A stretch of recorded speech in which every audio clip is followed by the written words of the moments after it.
right, y'all. Y'all are listening to OSC Talk here on the OSC Podcast Network. Ryan Rivera here, as always. And I'd like to say thank you for taking the time to listen to us, whether it be on Apple Podcasts or on their YouTube channel. Please go ahead and subscribe, leave comments, leave ratings. Any feedback will be much appreciated. And on this particular episode here, we're going to be doing some NFL talk. And I'm joined on the line by my brother, Michael Rivera. What's going on, man?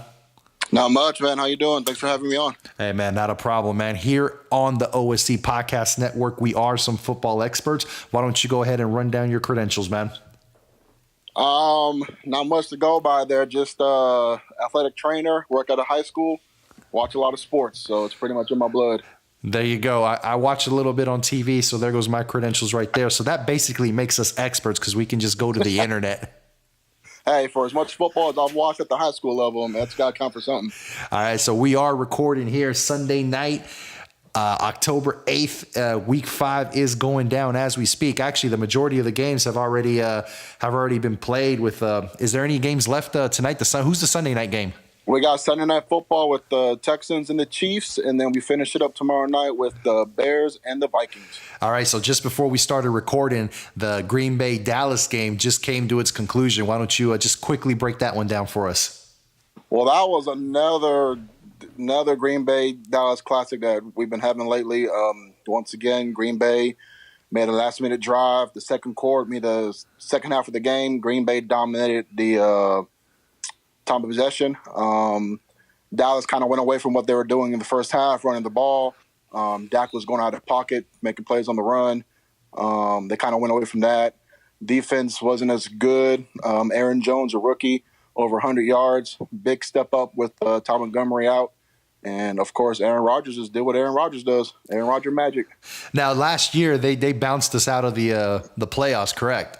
Yes, they had that long rollout, like 50 yards or whatever it was, to Jared Cook, where he barely stayed in for that last-minute field goal. That's right. I remember that. We watched it at your place, as a matter of fact. So we all thought it bounced off that upright. We all thought it missed, and it went right in. That's right. And if I remember correctly, wasn't there like a little, not necessarily controversy with a catch, but wasn't there like some doubt that a particular catch was in or out, anything like that?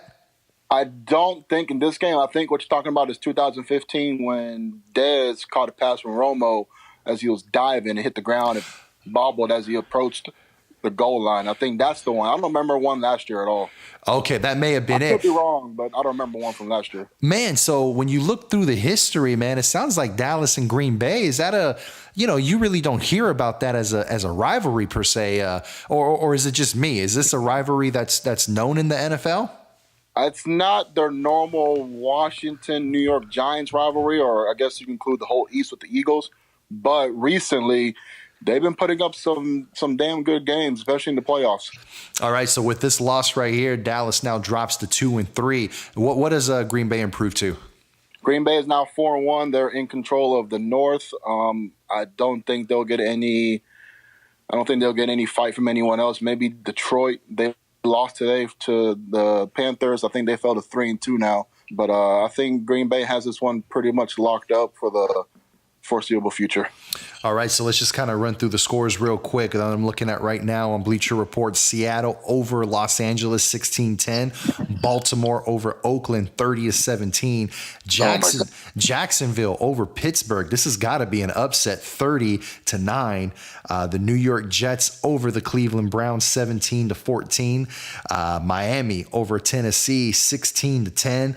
The Los Angeles Chargers. I mean, I'm still having it doesn't sound right. Los Angeles Chargers 27-22. They went over New York Giants. Philadelphia over Arizona 34-7. Carolina over Detroit, like you mentioned, 27-24. Indiana over San Francisco 26-23. Cincinnati over Buffalo 20-16.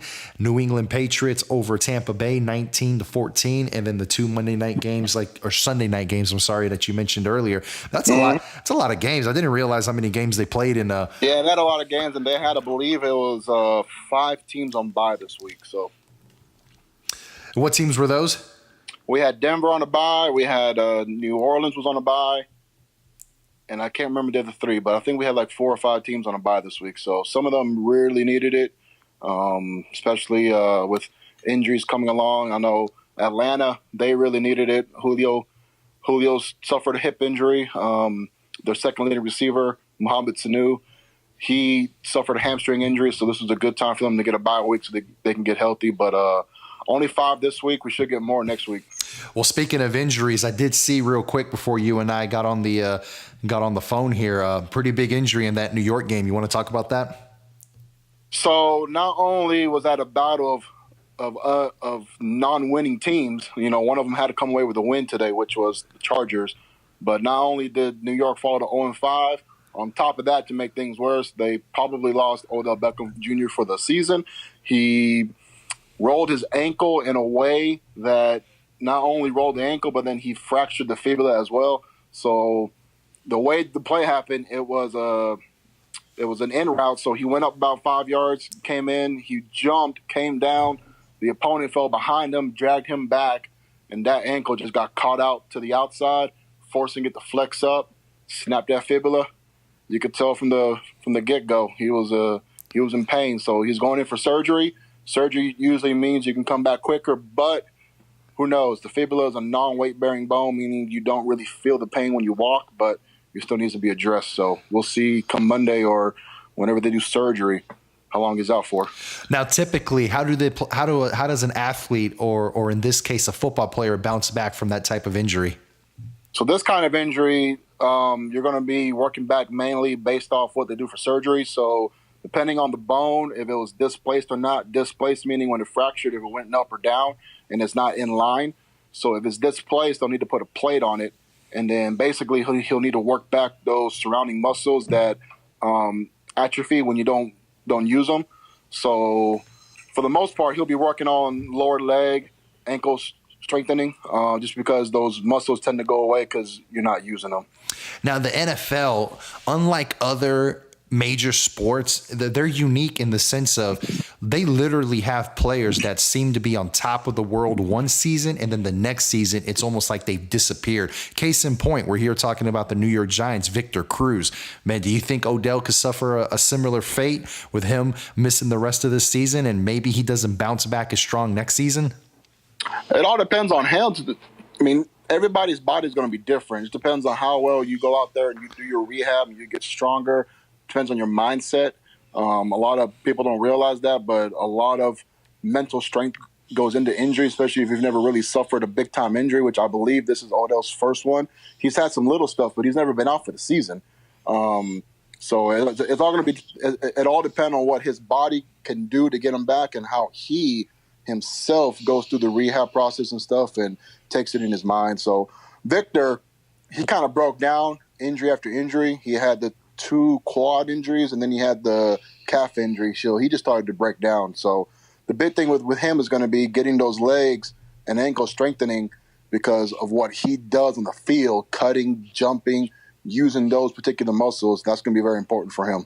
Man, it's such a shame what happened to Odell and with that injury, because I know, he's been big for a couple of seasons now, obviously, but it seemed like he was poised for a real big breakout season this season. It seemed to be a lot of focus and attention on him coming into this season. So it's a shame that he went down the way he did. The main reason why it sucks is because you guys are already 0-4. Then to lose your best player, that's just going to be rough. Like, you could pretty much count out the Giants done right now. Not only did he go down, then you lost your next 2 receivers. Brandon Marshall and Sterling Shepard, they both were down with ankle injuries. Now, they're not as severe as his, but, who knows how healthy they're going to be going into week 6. Your only 2 receivers right now are a rookie, and then your big-time rookie tight end. Who knows what's going to happen next week? Eli might have no one to throw to. Well, let's talk about Eli for a quick second. So, the New York Giants haven't been doing a whole lot within the last couple of seasons. I think that's pretty fair to say. You actually forget that they've won 2 of the last, 7 Super Bowls? Something like that, yeah. So, and then they both years they won the Super Bowl, they beat the Patriots at that. So yep. It's kind of crazy to see that team go from the highest of highs to what seems to be the lowest of lows. Could this be the end of Eli Manning in New York? I don't know if it'll be the end of Eli Manning in New York, but you got to start thinking about what you're going to do now. I mean, I don't think it escapes me right now who the backup is. Oh, no, it does not escape me. It's Geno Smith. Geno Smith's the backup right now. You got to start thinking about tanking this season and getting that number one pick so you can build up your future. I mean, you got to get a top-tier quarterback for the future right now. Eli is not going to last very much longer. This was supposed to be the year they competed for the East when they added Brandon Marshall, who was supposed to take away some of those double teams from Odell Beckham. That never happened in the first 4 games. He struggled, and now they're all 3 injured. You got to start thinking about tanking, going for that number one spot. So with week 5 nearly in the books right now, I mean, we still have the 2 Sunday night games and obviously Monday night. The first quarter of the NFL season's pretty much done. First 4 games. We're going into the 5th game. What's been the biggest surprises so far for you this season? Biggest surprises are, for me, has been 2 rookies, Kansas City, Kareem Hunt, the running back. He had to step in right off the bat in the preseason. Their starting running back went down with a knee injury, tore his LCL and the PCL. Kareem Hunt out of small Akron, man, he is putting on a show. Deshaun Watson, everyone was passing him over in the draft. You know, coming out of Clemson, everyone knew he could play in the big games, but, you know, he fell all the way down to the Texans. I believe pick number 12, somewhere around there. And he didn't get to start the first drive or the first couple series of the first game. But as soon as he went in, he has not relinquished that job. And he's putting the Texans in a spot to where they could probably win the South and compete in the playoffs. Man, let's talk some quick Jared Goff, man. It seems to be that maybe Jeff Fisher was kind of holding him back. I don't know about Jeff Fisher, but I mean, yeah, he was held back last year. The team wasn't very good. Todd Gurley had a very down year compared to his rookie year. So with them stacking the box, Jared Goff had to step up when he was given the chance, and he just failed. This year he has Sean McVay. He came from Washington, quarterback guy, was able to fix whatever the problem was. And this dude is looking like he might be a star on the rise. Man, the Los Angeles football scene, there's been a lot of talk, low attendance. Is LA the right market for 2 NFL franchises? What are your thoughts on that? I think 2 for LA, I think it's too much. You already have 2 baseball. You already have 2 playing basketball. You got 1 hockey. And then if you count Anaheim, which is like 30 minutes away, that's 2. I mean, you're looking at 20-plus years since they've had an NFL team in that area. I mean, you've probably taken over as a baseball town, basketball town for sure, Kobe and the Lakers. I mean, I think right now you got to give it time. Should they have 2 teams? I don't believe so. I think 1 team is enough. I think the Rams should be the team that stays there. Todd Gurley's having a bounce-back year, him and Goff together. With Sammy Watkins on the outside, you're looking like you have a big 3 to work with. The Chargers, on the other hand, it's not working out. The Coliseum might be too big of a stadium. A lot of poor attendance, a lot of rumors that a lot of their attendance is actually the away teams. Like, the Chargers don't just have fans coming out. I mean, they had a big following in San Diego. Not anymore. So I don't think there's room for 2. I think there's room for 1, but you got to give it time. You know, I think it also factors that you also have Oakland with a team, San Francisco with a team. I mean, you know, I don't necessarily know off the top of my head. Oakland won't be there very much longer. True, and I thought I heard rumor that they might be there till 2019 or 2020 possibly. Yeah, I think they have to wait for the stadium to be built. I think they've already got the bond passed and everything to get it built. Now it's just waiting for it to get done before they move. That's got to be a pretty odd situation. I mean, you know, they have Oakland has or the Raiders, I should say, have a historic fan base. That's got to be a pretty odd situation, sitting there rooting for a team that you know is going to leave the year after next or possibly within the next couple years. Yeah, it's rough. I mean, Oakland, in terms of where they play at, it's one of the worst stadiums out there for baseball and for football. Like, lots of issues in the clubhouse. So I know for Oakland and the owner, I'm sure they're dying to get out of there. But for the fan base, mean, you got a big following. I don't know if that's going to translate well to Las Vegas. Cam Newton, I'm not too sure what kind of a day he had today. By chance, do you know?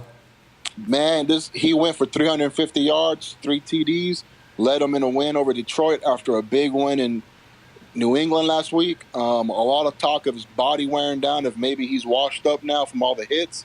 A lot of talk about that first game last year after the Super Bowl where Denver teed off on him. Did he lose the edge? Is he just losing it as a player? 2 back-to-back games over 300 yards, multiple TDs. I think Cam might be on the rise again. All right, so he got the W today, but earlier this week he definitely took a L. What'd you think about his whole little situation with the female reporter? I think people just nowadays are too damn sensitive. Yeah, he chuckled, but who's to say? You know, although she does what she does in that particular field, in sports, being a reporter and stuff, having to cover the Panthers as their beat writer. I mean, I'll admit, when I heard it, I thought it was funny too that she was talking about routes. I mean, I didn't find anything wrong with it, but people are sensitive nowadays. Sexism is out there. I think it was meant to be cute, not necessarily like you're a woman, you shouldn't be doing that. I don't think it was meant to be that way, but you know, Cam's he takes a lot of flack, and it just, you know, he probably shouldn't have said it, but I don't think there's anything wrong with it. Now, he shouldn't have said it. I mean, I do think you're right. I don't think he meant anything derogative by it. I think he's being cheeky. Right. It was done in tongue in cheek, but the problem is, and nowadays, especially with social media, everything is simply taken at face value. You know, you know, the moment he said it, you could see it coming a mile away, the shitstorm that was going to be brewing and all the flack that he was going to be taking. Not to mention he was a baby after the Super Bowl. That didn't help him either. Right. You take all that stuff, you put it in the pot. As soon as you make that comment, they're going to come after you. So, you know, typically, you know, the history of the NFL has shown us that guys like Cam Newton that start off as a running quarterback, they do tend to break down, like you were alluding to. People were saying, hey, is Cam washed up? That's kind of what history has shown us. Do you think that holds any weight, or is the evidence too much to say otherwise? I don't think being a running quarterback does anything to you. I think if you put the playbook around him and try to protect them, it could work out. I truly believe what happened to Robert Griffin when he was in Washington, I don't think that was him being a running quarterback. I think, personally, Mike Shanahan screwed him over because he was injured, put him back in, and he was basically set up to fail. I mean, he was injured. He wasn't going to survive that game. I think as a running quarterback, you can make it in the league as long as you're smart. I think in the end, it's going to end up being on Cam whether or not his body breaks down in the end. You can avoid those hits. I mean, I used to be one of those people that hated the Patriots receivers because they would catch the ball and immediately go to the ground. You hear that about both of the Manning quarterbacks. They never took hits because as quarterbacks, when they knew they were going to be sacked, they fell to the ground. You just got to be smart. Well, let's talk about the man that's throwing those Patriot receivers, those passes, Tom Brady. He's either 39 or did he turn 40 already? I want to say he's 40 already. So he's already 40, having a pretty decent season so far. They haven't gotten off to the start that I think a lot of people were expecting them to get off to. No. Especially losing the first game of the season. How do you think they're going to fare the rest of the year and in the postseason? Offensively, they're going to be good. I mean, he's got plenty of weapons. He doesn't have his fallback plan in terms of going to Julian Edelman whenever he needs to have an escape. That was his guy in the slot. He's done for the season with an ACL back in the offseason. So I think with what he's got around him, he's been able to get past that and survive. The problem is how far this defense is going to take them. They're not very good. They don't lack the talent. They just lack the ability to do it. Their defense is one of the worst right now, and if their defense can't hold the other offense from getting in and scoring, it's going to end up being a shootout almost every game. And, if you get stopped at some point, can your defense make a stop to get you back in? And I don't know if that's going to happen. Their defense needs a lot of work right now. What does your gut tell you as far as how many more years Tom Brady has left?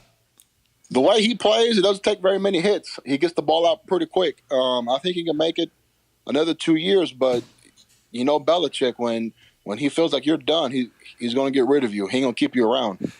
You don't think Brady's going to be the exception to his rule? I think he will be the exception, but you know everyone talks. Media's got to make a story out of it, so you know that's always going to be the story. When he starts to break down, is Belichick going to keep riding him? I think he will ride him just because it is Tom Brady. I got a hot take. I think they both stepped down at the same time. I think those two guys, man, they're just joined at the hip. I honestly can't see one without the other. That's actually a good point. I mean, he doesn't have a proven backup quarterback. I mean, Jimmy Garoppolo, he's pretty good whenever he gets in there, but is he going to be a Tom Brady?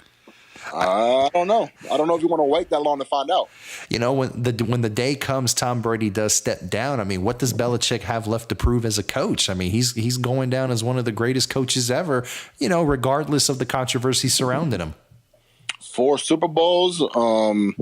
Yeah, you got a very good point there.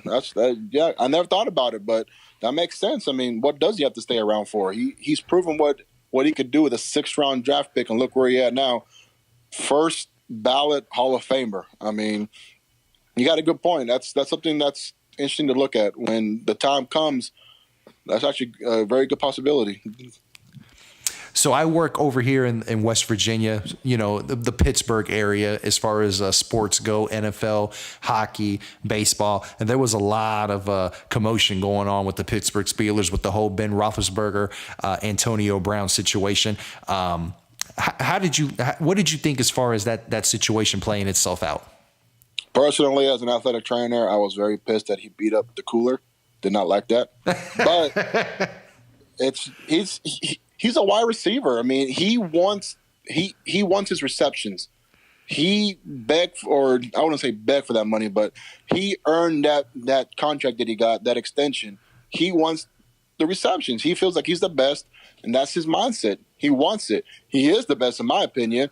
You can throw the ball up to him wherever you want. He's going to get it. He doesn't have a catch radius like some of these taller receivers, maybe like a Martavis Bryant, his fellow teammate. Tall guy, can speed it up and jump. But Antonio Brown is your guy. I mean, you got to get him the ball. Plain and simple. Now, you know, this isn't anything new. The players speaking to the media and these problems kind of hashing themselves out within the media. You know, again, as an athletic trainer, granted, you don't deal with it on that level. As you mentioned earlier, you're on the high school level. But, you know, would you just rather the players work it out amongst themselves? I would. I'd rather it all stay internal. I don't think it needs to be brought out. I don't think the laundry needs to be aired out. I think it needs to stay inside the locker room, because once it gets out, it just becomes more of a shit storm, and it becomes a distraction. I feel like if you keep it inside the locker room, not a distraction. You guys know what's going on. When you take it outside, people start bringing up other things that don't need to be brought up, or making outlandish remarks, or, you know, saying that the story is this when it's not this. But I think it needs to be taken care of in-house, and it wouldn't be that big of a deal. Just like last year. I don't even remember last year. Sorry about that Antonio Brown had that whole Facebook Live recording. You know, had that stayed in-house, I don't think it would have been a big deal.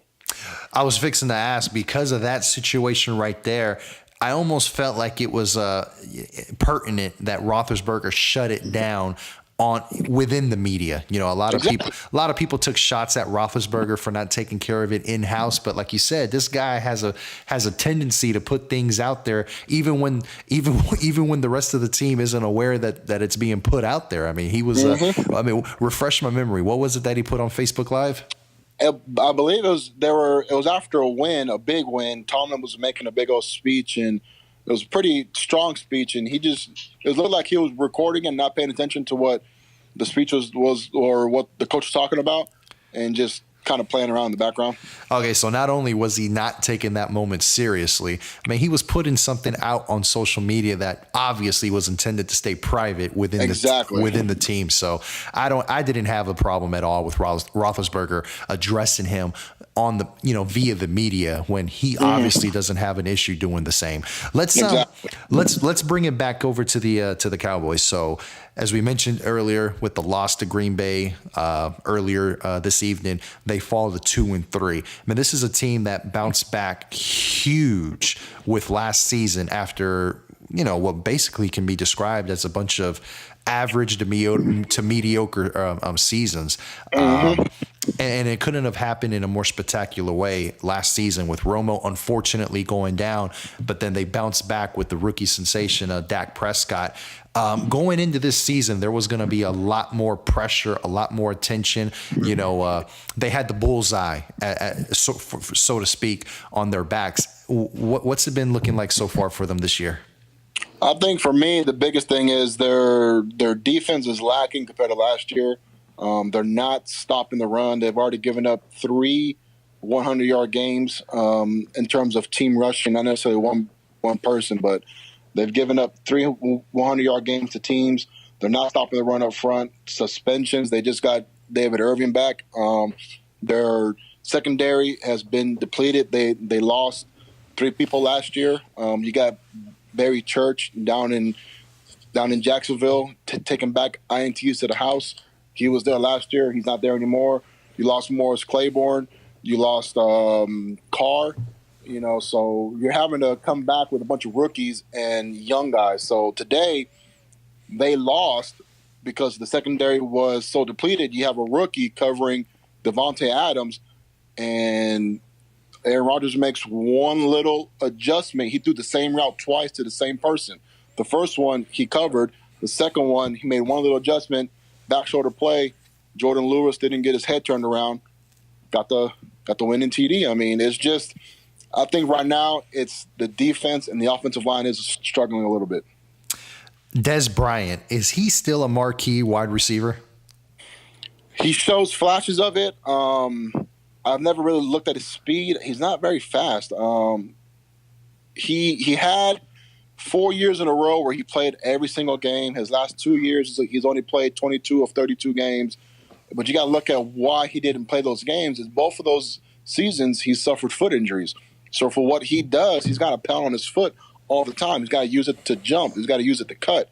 If his foot is not 100%, he's going to look like he's taking a step back. He wants to claim that he's not on the downfall, but I mean, you're getting up there in years, man. This is your 9th season. Like, at some point, you're going to dip. You've taken 2 lower body injuries last 2 seasons. It's possible, but he put on a show today. He didn't do anything outlandish. He didn't do anything great, but he was there when they needed him. He had about, I want to say, 60 yards in the touchdown. So he did good today, but it's possible he might be on the decline now. And I saw earlier on one of the headlines on Bleacher Report, Randy Moss taking a shot at Ezekiel Elliott for his weight. Well, what's going on there?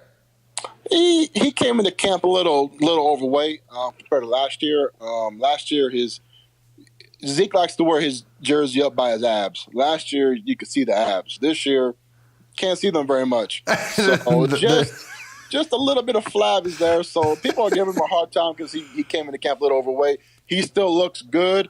I believe the big issue with him this year is you just don't know if he's going to play week to week because of the damn court cases.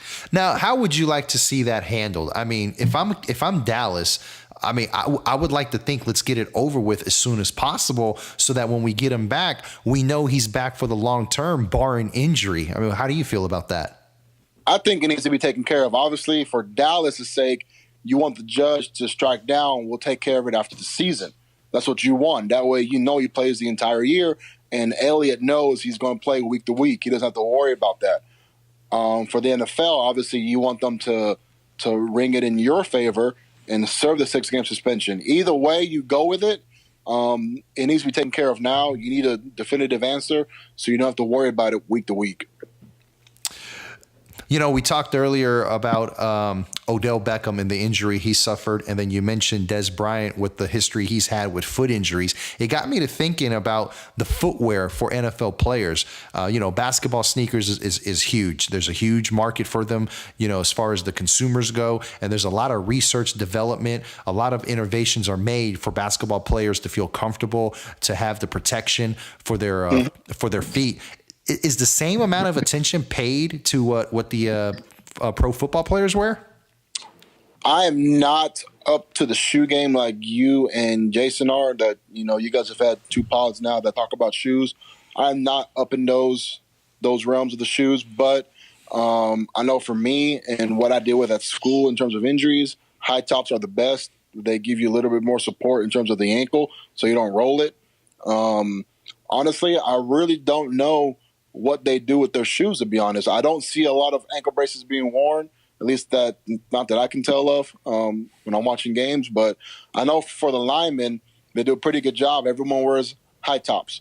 In terms of the wide receivers, a lot of them go with low tops. For instance, Odell Beckham, he rolled that ankle, fractured the fibula, wearing low tops. Not that a high top would have done anything, but in terms of shoes, I'm not up there like you guys are, but I don't see anything in the news. So, that's really all I got to say about it.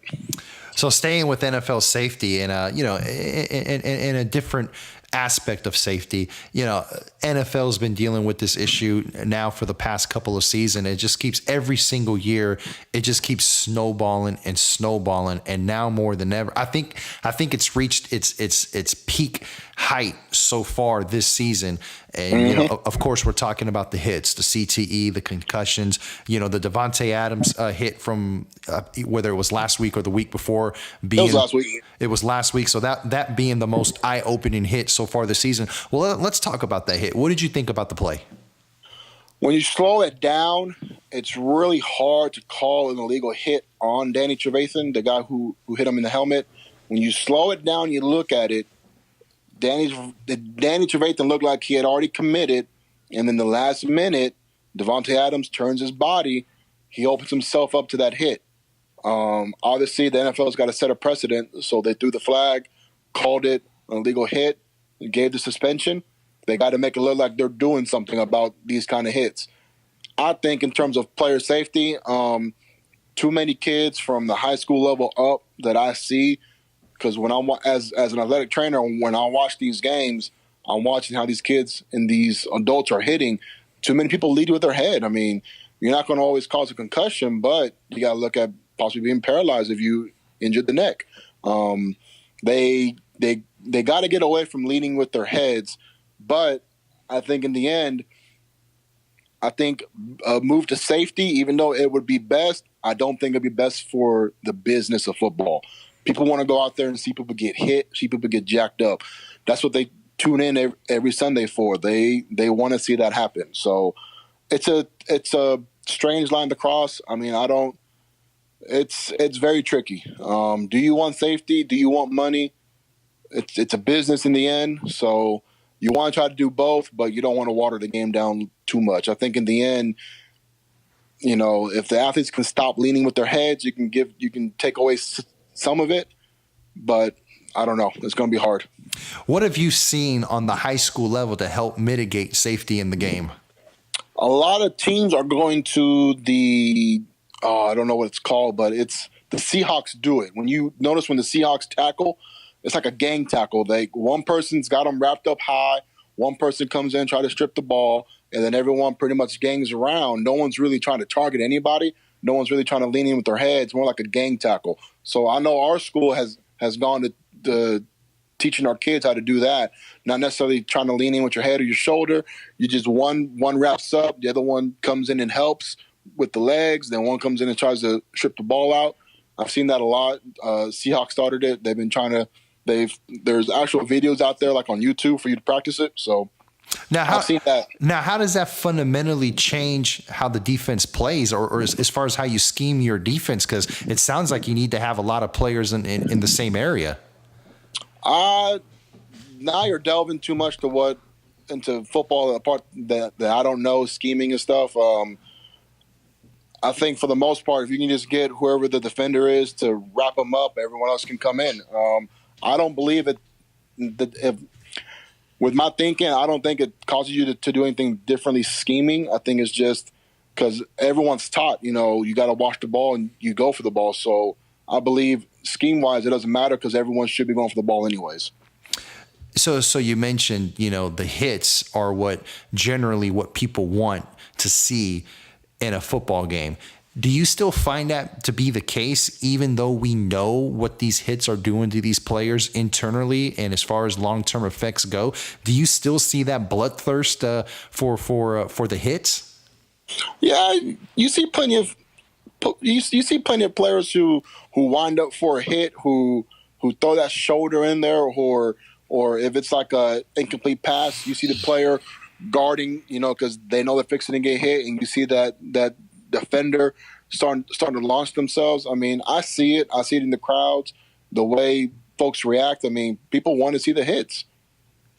Yeah, it's almost like the NFL. They've built this billion dollar empire on a violent game, and again, it's starting to build year after year, this issue, the CTE issue, and they're faced with an impossible task of making a game safe that I don't think can be safe. I mean, this is an inherently dangerous sport that they're playing, and I don't know. I don't know how you address these issues. And people want to talk about the NFL might go away eventually. I don't see that happening. I mean, as long as you got kids who know what the risks are and know what they're getting into, they're going to play. I mean, that's it. As long as you have the want, you're going to have the game. What do you think about the NFL invading these overseas markets? They're playing games in London, they're playing games in Mexico. I mean, there's talks of a possible future franchise in these areas. You see that something working? A franchise, no, because I don't think anyone wants to make that trip overseas. That's grueling. If you go back 2 weeks ago, Baltimore, who's never been overseas to London, they made a trip over there to play the Jacksonville Jaguars. And their first trip there, they got their ass spanked. They've never done it. They're not used to that particular kind of week. Jacksonville has done it for like the last 5 years. They're used to it. So for me, I don't like it. I know it gives you the exposure in terms of the NFL all over the world. It builds the market up. But having a team over there in London, I don't think anyone wants to make that trip. And I just don't know if the football game is that big there. No. I just don't see it. No, I don't. I mean, obviously, the England and London, that area over there, the United Kingdom, soccer and rugby is what rules over there. Hell, I don't even know if they're still playing European football over there. I know they had a league and everything. I don't even know if that's still going on. And then over in Mexico, I think it's pretty safe to assume that soccer is king in Mexico. Soccer and baseball. It was interesting. I saw an interview that Terry Crews did not too long ago. He's a fairly decent world traveler in his profession, professional actor. And he said he loves to comment on how difficult it is to find anything out about the NFL when he's overseas. Then not as far as getting on the internet and finding out. Of course, anyone could do that anywhere. But as far as he goes to the local newsstands and he looks at the sports pages, and there's no talk of the NFL. It's an American sport, and I don't know if we're ever going to see the days of it being a global sport. No, I think as globally as you can get is Canada. They have a running league. I think you can put a team in probably Toronto, biggest city there probably, maybe Montreal. But for me, globally, you can't go to Mexico. You can't go overseas. Soccer pretty much has those locked up. I think globally, the only place you can go is maybe Canada. But even then, I don't see it. So it's still kind of early. I mean, we're only 5 games deep into the NFL season. But right now, if you had to make a prediction, who are you seeing in the Super Bowl? Man, Kansas City has a very good chance. They're pretty balanced on offense and they're pretty balanced on defense. They have a stacked defense, good secondary, good front seven, good linebackers. Alex Smith is playing out his mind this year. He's normally known as the check down king. He is throwing it out there now. He is throwing deep balls. He is playing out of his mind. They have the star rookie running back. I think they have a very good chance. Obviously, you can't really count out New England. You got Bill Belichick. You got Tom Brady. You're going to always compete. Over in the NFC, I mean, I think Green Bay and Atlanta. Both of them got very good offenses, not very good defenses. I think they have a good shot of. I think those two in the NFC have a good shot of getting out. I think Kansas City has the best shot of getting out in the AFC right now. I would put Pittsburgh up there, but after today's lackluster performance, I mean, Big Ben, he might be getting old. 5 interceptions against the Jaguars. So they have a very good offense, but I don't know if they'll make it. So I would say Kansas City, New England, Atlanta, Green Bay. New England only because you can't count them out. So let's say you were running the league. You're the commissioner of the NFL making $30-40 million a year, whatever it is that he makes. That's just ridiculous. That's just unreal. Well, that's a whole other pod within itself. Pro Bowl, you keep it, you get rid of it. What is your solution to the Pro Bowl? I think you get rid of it. If you're going to keep it, because the way it is right now, you play at the end of the season, you get rid of it. No one wants to play at the end of the season. Once the season's over, no one wants to wait till the week before the Super Bowl to play another game. I think to fix the Super Bowl, to fix the Pro Bowl, you got to incorporate it like the NHL, MLB, and NBA in the middle of the season. Not only does it give you a bye week during the middle of the season, then it gives you an extra week of rest because you already have a built-in bye week into your season, in your schedule. So I think Pro Bowl needs to be moved into the middle of the season at some point. You build in an extra week of rest, which no one should complain about. And that way you keep it. If you leave it the way it is, get rid of it. It's pointless. No one likes it. So we managed to go this far without mentioning the whole national anthem controversy. I haven't heard what the teams have been doing this week by chance. Have you seen or have you heard what they've been doing this week? Well, we have controversy again. The vice president apparently was at Indianapolis watching the Colts game. He walked out before the game even started because 49ers had 2 players kneel. So you're going to have some controversy come out probably tomorrow, if not already. So besides when Trump made those dumbass comments, there really hasn't been much except for the regular people who always do it. So I haven't seen much. I have no issue with it. They're doing it silently. They're doing it without being a distraction. I don't see why it's getting so big, but right now it's silent. We need to keep it that way and just move on. At this point, does Colin Kaepernick play this season? Well, there was a rumor out there. He said he wants to. Well, he does want to play. That report is true. He does want to play. There was a rumor that he said he would stand up for the national anthem. CBS actually came out and said that was wrong. They had a misreporting. But he has spoken up that he does want to play again. I don't think he's going to play again this season. Because it's too late, or because no team wants to take on the circus that's going to be Colin Kaepernick whenever he gets. Not that he is the issue. He's not the circus. I didn't mean for it to sound like that. But the media attention that's going to eventually come with him. I don't think it's late. I think eventually, if teams are in desperate need, maybe it'll happen. But I just don't think the teams want to take on that distraction in terms of signing him, even though I don't think there's a distraction with it. I just don't. It was this week, Marcus Mariota went down with a hamstring injury. He wasn't playing. Colin Kaepernick actually had his people call them for a tryout. The Titans said, no, we're good. So, you're seeing 2 injuries already. Marcus Mariota, Derek Carr, both of them top-tier quarterbacks are injured. Their teams want to try to stay in and compete. They rather go with their backup quarterbacks. I just don't see it happening. You think he regrets opting out of that 49ers contract? I think deep down, maybe. I don't know, to be honest. Maybe deep down he does, but who knows what was going on in his head. I think when Jim Harbaugh left the 49ers, he hasn't been the same quarterback. So at the same time, maybe he doesn't regret it because he felt like the coach that was there just wasn't right for him. So we were going to stick to NFL, but you mentioned Jim Harbaugh, and then the Sooners had a pretty devastating loss yesterday. So let's talk some quick college. Jim Harbaugh, did he make the right move going to Michigan? You got to say he has. He's competed for a chance in the playoffs every year he's been there. He's getting big-time recruits.